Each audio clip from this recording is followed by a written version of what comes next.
Hi, Toby Kohler, back again for Mayo Men's Health Moment. Today's video is part of the IPP Surgeon's Corner series, Climacturia and the Mini-Jupette. One of the unintended consequences of prostate surgery for prostate cancer and radiation for prostate cancer, or both, is something called climacturia. And climacturia is defined as loss of urine at the time of orgasm. And so when men have an orgasm after they've had these procedures, they'll actually expel urine from the urethra.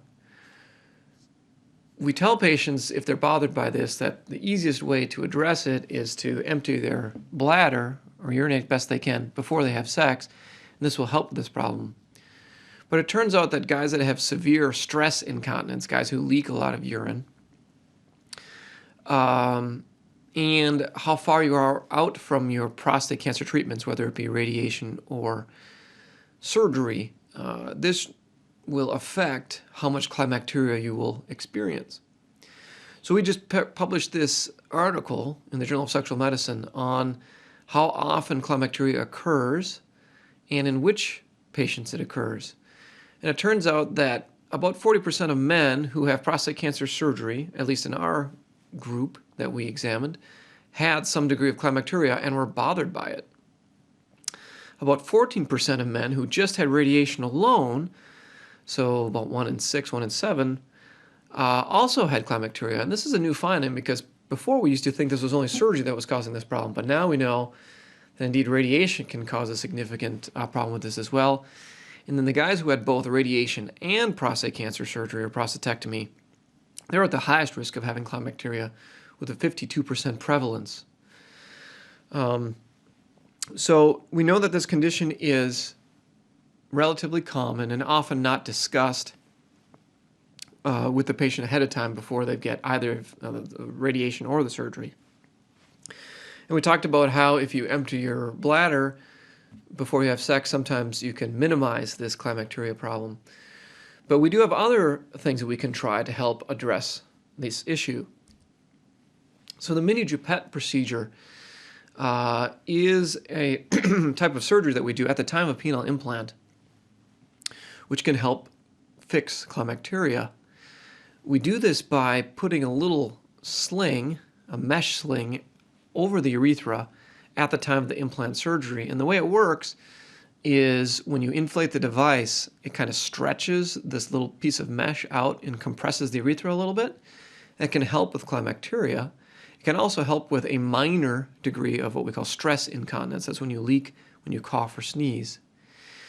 This paper published above in 2018 was kind of the first set of surgeons that have tried using this technique. And it turns out it works pretty well most of the time, but it's not without risk. So before you say, okay, I want to get both a penile implant and a Mini-Jupette, both fixed at the same time, know that a few patients had some bad outcomes in which the sling was a little bit too tight. It ended up eroding into the urethra. It got infected, and then they had to take out the sling and the penile implant.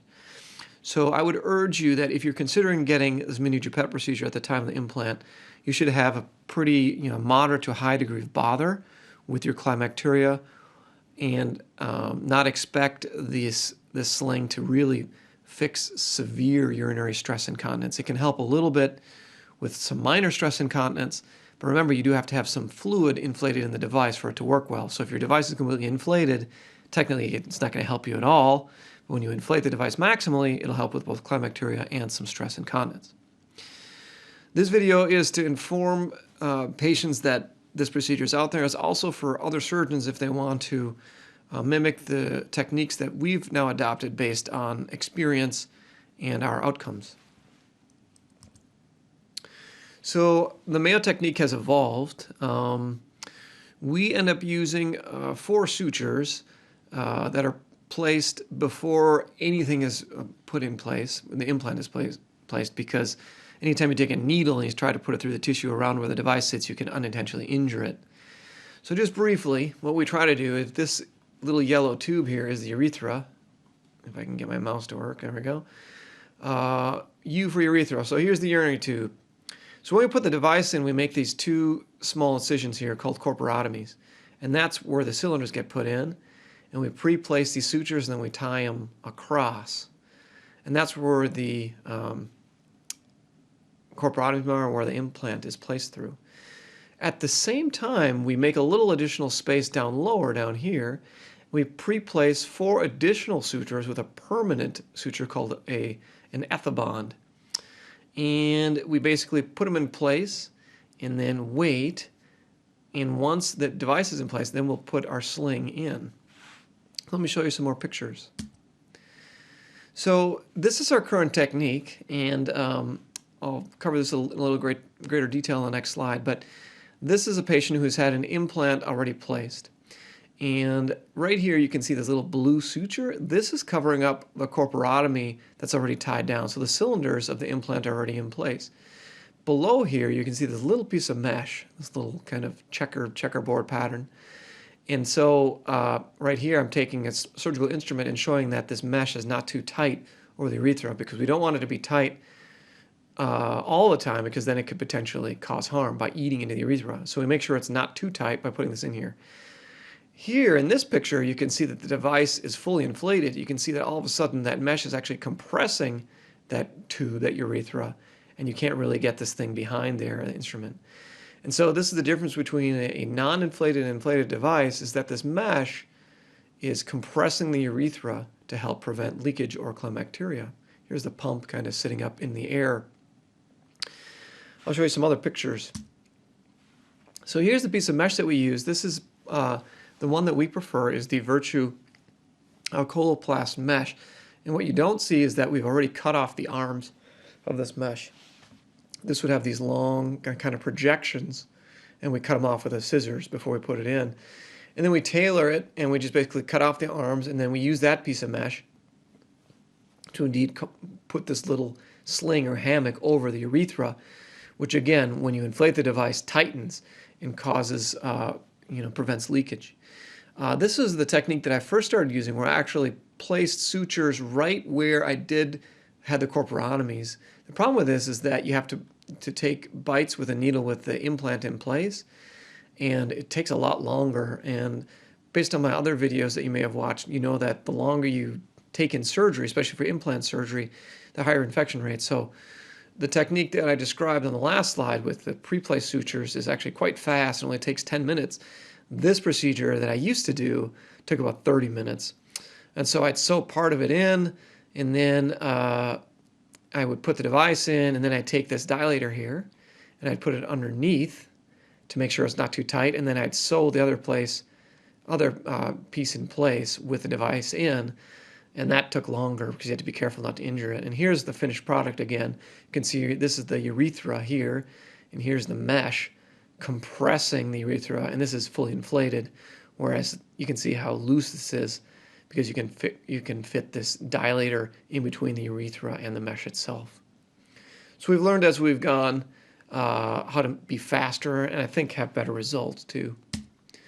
So we've done only 6 of these so far, and that's pretty par for the course. When we first published our data a few years ago, everybody had done between 1 and 3. And so again, it's still pretty early in this process to know if this is going to be a great long-term treatment. I've had good luck so far. Of the 6 patients that have opted to want to try this because they were significantly bothered by their climacteria and they wanted to try to improve their remaining stress incontinence, half of them are what I call potato chip dry, where they don't leak at all if there's some fluid in their device. All of them state that they're improved and they would do it again. So far, we haven't had any problems with infections or erosions or known complications. They still may occur with time. Although I do note that some of the patients do complain of more pain with sitting after I do put that mesh in. So that's one of the trade-offs. It's probably going to have a little bit harder post-operative course. So that's our experience so far. And I'd say I think this is probably going to be a good procedure. Only considered if you're bothered by climacteria or you have a significant degree of incontinence which is bothersome to you. If you're doing this only for stress incontinence, I'd say probably go with the standard, either a male sling or artificial urethral sphincter, which other surgeons do, as opposed to just the Mini-Jupette type of implant. But so far, so good. I'll try to keep you posted if anything changes. Thanks for watching this IPP Surgeon's Corner on climacteria and the Mini-Jupette. As always, if you have any questions, please don't hesitate to call us at the number seen on the screen. Till next time, Toby Kohler signing off.